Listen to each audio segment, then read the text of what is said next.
Siya at isang mabilis ang luto lang. Kumakalam na ang aking tiyan.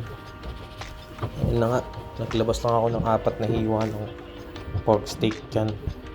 Siyempre, minasage ko yan. Lagyan natin ng paminta at asin. Ayun, ganap na ganap yan.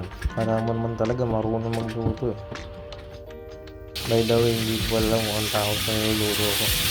Basta may toyo at suka yan. Sabi nga nung sa bistik daw eh. Ayan, kahit ang sibuyas, bawang, kala mo naman talaga marunong. Wala na, sunog na yung karne. Ang tagal mag-ayat yun. Okay, pagkatapos natin mag-ayat yan, siyempre kunin natin yung pinrito natin yung pork steak. Diyan na din tayo magigisa para nanunuot yung lasa ko.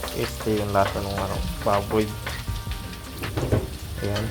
Siyempre, hintayin mo lang pumuli yung bawang. Saka mo isunod yung sibuyas.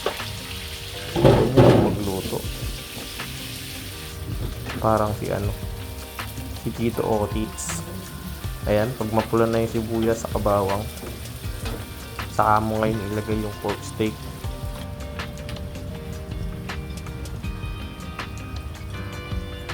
Diba? Gutom na ako habang minuvoice over ko to. Grabe. Ay, sarap. Yan, lagyan mo ng toyo, paminta, asin. Huwag mong kadamihan, baka umalat ka yung niluluto ko. Ayan, haluin lang. Tapos lagyan ng 1 cup of water. Then takpan. Antay ka lang ng mga 5 days. Tapos yan, tikman mo na.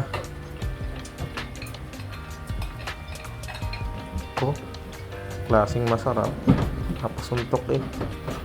Yan, naglagay pala ako dyan ng 2 kamay ng asukal.